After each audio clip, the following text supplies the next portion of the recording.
commencer cette petite vidéo ASMR juste pour vous dire que cette vidéo est une vidéo extrêmement simple, basique. Je ne vais pas aller très loin dans cette vidéo, on ne va pas chercher des nouveaux concepts, de nouveaux triggers, et peut-être que si, mais en tout cas on va pas faire de choses comme la compression, la modulation de voix ou que sais-je.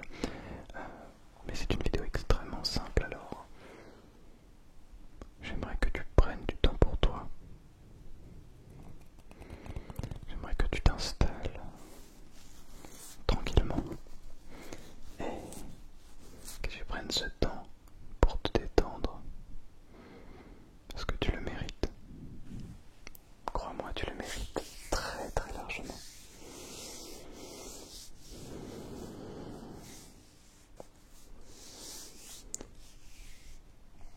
Bien, sur ce, je te souhaite une excellente vidéo et une très bonne relaxation.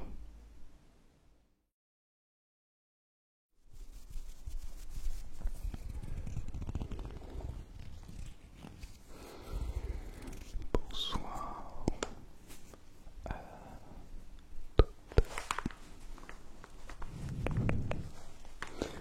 et bonsoir à tous.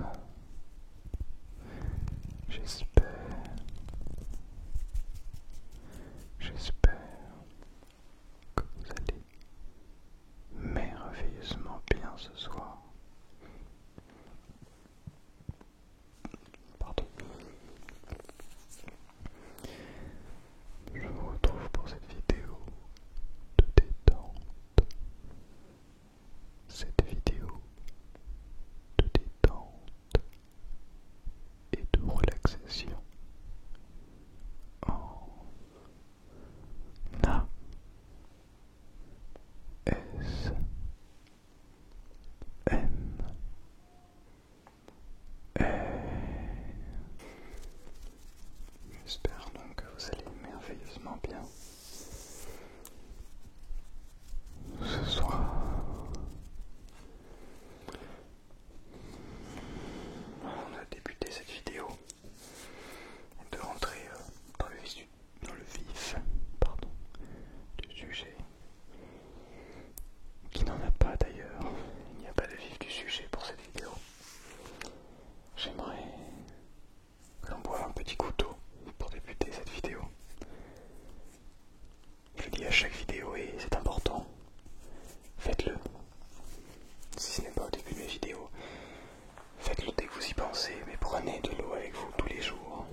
j'ai presque 4 mois d'avance, ce qui est assez conséquent. Je suis pas loin de 4 mois d'avance.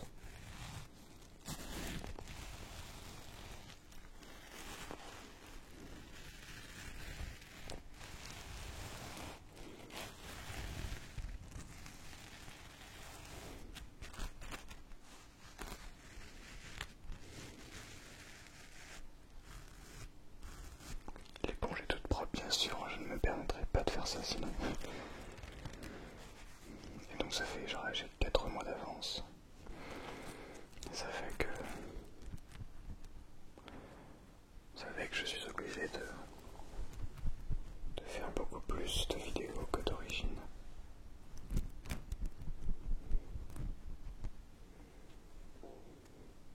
Et j'essaie de faire en sorte que ce soit pas redondant, parce que vous savez, quand on fait autant de vidéos, et ben on va dire que ça peut être redondant. Bref, comme si c'était important.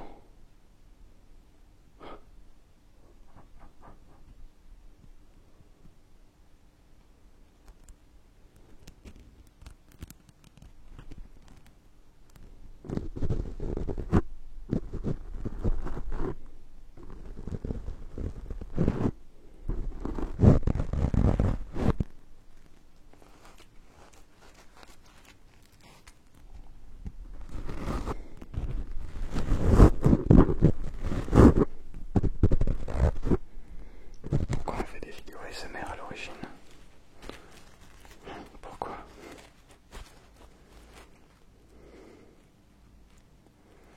Parce que je veux aider les gens comme une créatrice de contenu m'a aidé à dormir mieux, à me détendre, à ressentir des sensations très agréables. Voilà pourquoi je fais des vidéos.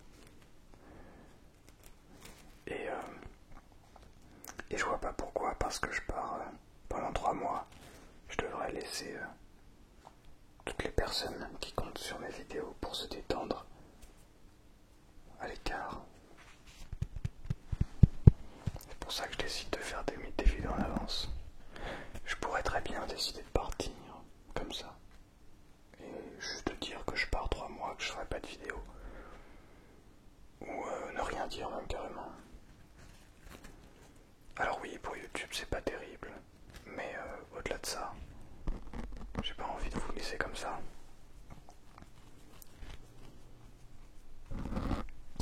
Même si c'est une période pas facile, difficile au niveau de la charge de travail.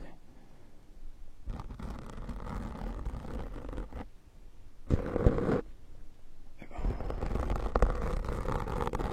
ce qui compte au final, c'est vous. Oh, ça c'est mon ventre. Oh, pardon, désolé. Excusez-moi. Je réfléchissais à ça l'autre jour. Dans ma première vidéo ASMR, je parlais des vidéos des créateurs de contenu que j'écoute. Et je crois que je parlais uniquement d'Ace Minotaur, je suis pas sûr. Je peut-être parlé d'autres personnes, mais je ne me souviens plus très bien. Faudrait que je la regarde. Et ben aujourd'hui, je suis content d'avoir pu réaliser ce featuring avec lui, je sais pas parler. Et je suis plutôt très fier. Et prendre un peu de recul au final, je crois que c'est très important et très intéressant. Parce que on fait une sorte de course à la création de contenu. Il faut toujours produire. Alors, moi j'adore ça, je kiffe. Je kiffe produire. Là actuellement je kiffe aussi dormir. Mais c'est pas toujours facile. Ça demande parfois comment dire, des ressources mentales qu'on n'a pas forcément. Et ouais, je voulais en venir, nulle part en réalité particulièrement, mais tout ça pour dire que je suis très content de tout ce chemin parcouru. Mon objectif c'était de rencontrer S Minotaur, enfin au-delà de ça, c'était juste un créateur de contenu ASMR que j'adorais, que j'écoutais énormément. J'ai moins le temps malheureusement d'écouter de l'ASMR, mais j'essaie d'écouter toujours toutes ses vidéos. Et d'avoir pu le rencontrer chez lui, et ben ça a été une des plus belles expériences qui m'a été donnée de voir, de faire, de réaliser grâce à l'ASMR. Donc je suis très content. Bien sûr, la rencontre avec Paris ASMR aussi, qui a été une tournure clé, sans oublier tous les autres créateurs et créatrices de contenu. Mais c'est vraiment génial. Des fois tu te poses, tu regardes où t'en es dans ta vie, et tu te dis ah oh, mince, c'est pas du tout le chemin que j'avais envie de prendre. Mais est-ce qu'au final ce chemin il est bien? Et là tu te dis, soit tu te dis ouais, finalement ce chemin il me correspond. Je m'épanouis, je suis très heureux tous les jours. Et bah tu continues sur ce chemin. Puis parfois tu vas te dire en fait finalement non. Finalement non, ce chemin il me correspond pas. Et je fais bien de faire cette rétrospective pour me en rendre compte. Parce que j'ai pris ce chemin qui n'est pas le chemin que j'avais prévu. Pour X ou Y raison. Et au final il me plaît pas. Ou même d'avoir pris le chemin qu'on avait prévu et qu'au final on remarque que c'est pas le chemin qui me plaît le plus. Mais c'est pas grave. Et d'ailleurs c'est même ça qui est beau, je trouve. C'est que tu peux dire bon, je vais essayer un autre chemin. Ça va être dur, long, mais je vais essayer un autre chemin. Et si t'as aucune idée de ton chemin, tu peux te dire allez, je vais faire des recherches sur des chemins pour savoir quel chemin est-ce que je préfère. J'ai choisi celui de la musique et de l'ASMR, qui sont deux métiers créatifs, mais aussi techniques, artistiques. Mais c'est dur. Non pas que ce soit des métiers... la musique c'est particulièrement difficile au niveau que je vise. Mais au-delà de ça, c'est surtout très difficile de faire autre chose. De complètement se couper d'un métier créatif comme ça. C'est-à-dire que tu fais ça pendant la journée, tu fais de la musique ou tu fais de la ASMR. Enfin, dans mon cas, je dois être le seul, je pense, à faire... je veux dire de la musique à niveau professionnel. Je dénigre pas tous les autres musiciens qui font de la ASMR, absolument pas. Je veux dire comment expliquer, à un niveau professionnel, dans le sens pour en vivre en tant qu'interprète.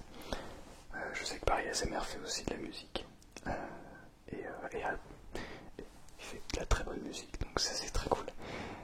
Nicolas aime relaxation aussi, je crois, mais je veux dire pas dans le sens être interprète. Bref, en tout cas, quand t'es dans mon cas, en tout cas pas dans la musique classique. Bref, peu importe, voilà, après je connais pas tout le monde. Bon, parenthèse fermée. Tu fais dans ta journée soit de la ASMR, donc du YouTube, de la création de contenu, soit de la musique. Et tu rentres le soir et t'entends de la musique partout.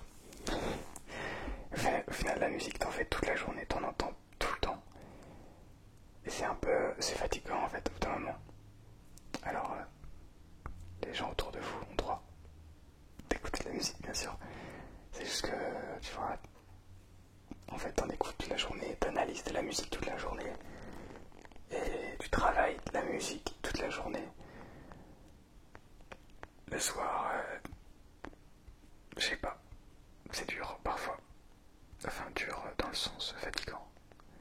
Mais c'est tellement bien.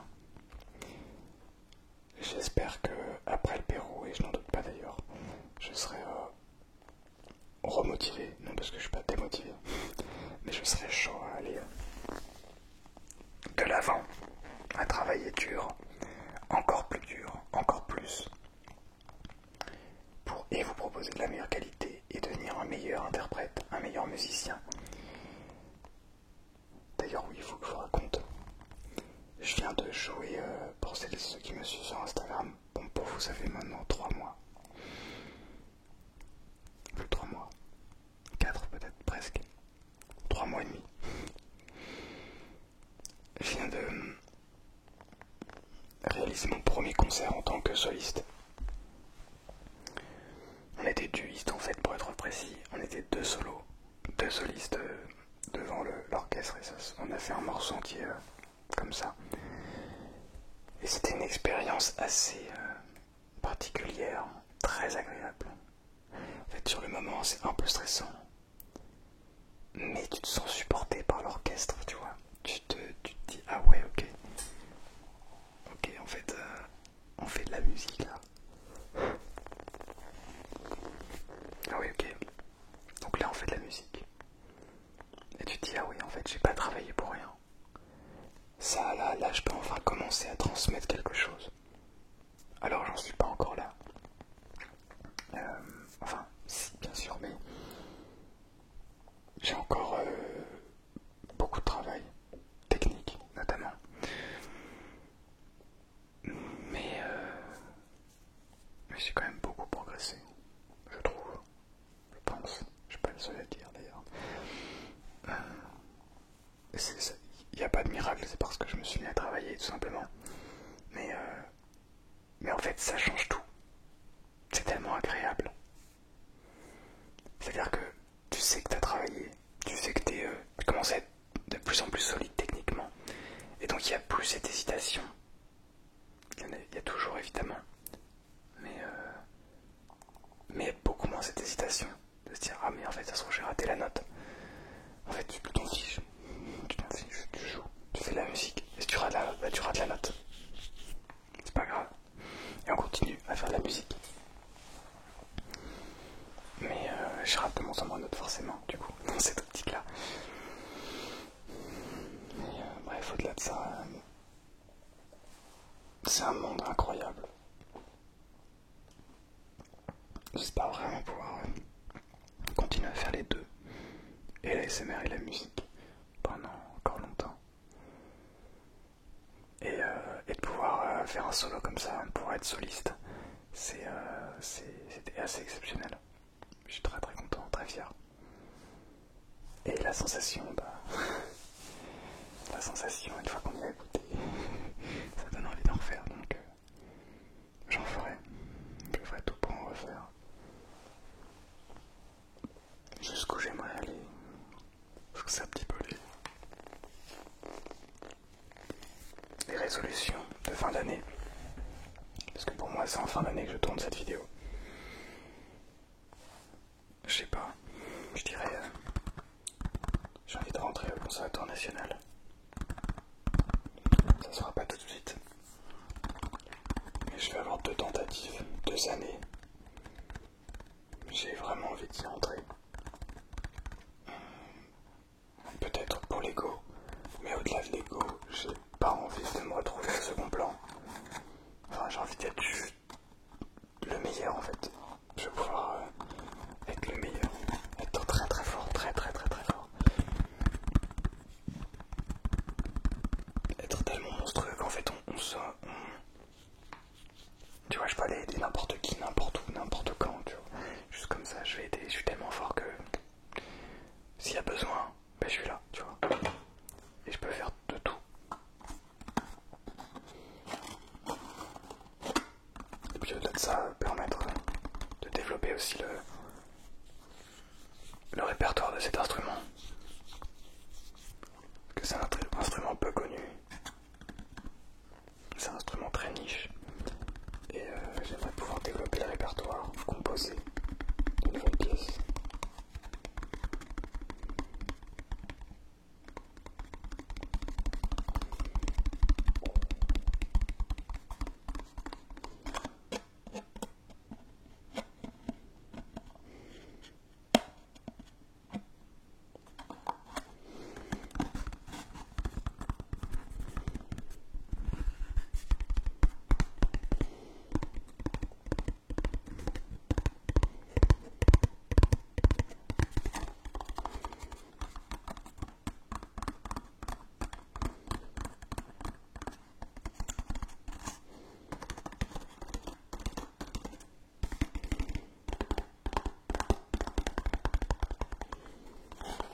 ASMR obtenir les 100 000 abonnés.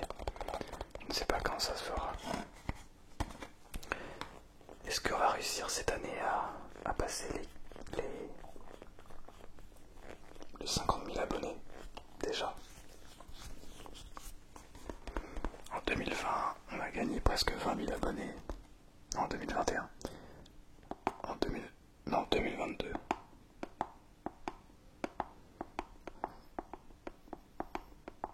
En 2022. En 2023. Bah tiens, je vais regarder. Combien d'abonnés est-ce qu'on a gagné? Combien est-ce qu'on a gagné en abonnés en 2023? Faut savoir que le nombre d'abonnés, ça a beaucoup diminué depuis quelques semaines. Là, j'ai gagné 7 abonnés hier, c'est pour vous dire. Donc en 2023, 16 000 et 19 000 en 2022. Donc si on repasse à 15 000 à peu près, bah il faudra même moins que 14 000, moins de 14 000 abonnés pour passer les 50 000 cette année. Donc c'est possible, ça va être compliqué, enfin, je sais pas, on verra. Et puis après les 100 000, hein, tranquillement, 60 000, 70 000, 80 000, 90 000, 100 000. Et je ne pense pas utiliser les shorts pour gagner beaucoup d'abonnés. Donc ce sera là. Mais au moins, vous me suivrez pour mon vrai contenu, pour mon contenu, pour ce que je vous propose. Et pas parce que j'ai fait des shorts. Même si je ne critique pas ça. Simplement, je veux avoir vraiment... Je veux qu'on prenne le temps d'y arriver. Et si ça doit prendre 4 ans, ça prend 4 ans. Si ça doit prendre 10, ça prendra 10 ans. Ça viendra petit à petit. Ça va le faire, j'en suis certain.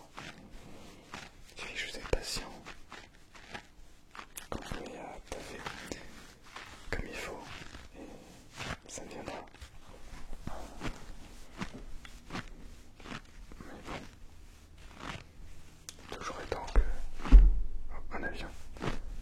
Toujours étant que je reste très fier de tout le chemin parcouru. Dans tous les domaines de ma vie, et j'espère que vous êtes fiers aussi de ce que vous avez réalisé cette année, enfin tout au long de votre vie. Et si vous n'êtes pas fiers de tout le long de votre vie, j'espère au moins que vous êtes fiers de choses que vous avez réalisées, qui vous a permis de devenir qui vous êtes.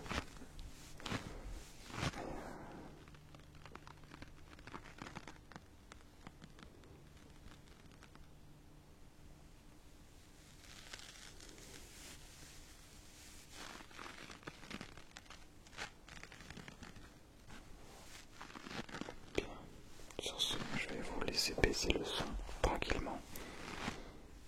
Et je vous mets un écran noir et baisser le son. Comme ça, vous n'aurez pas le son de la pub.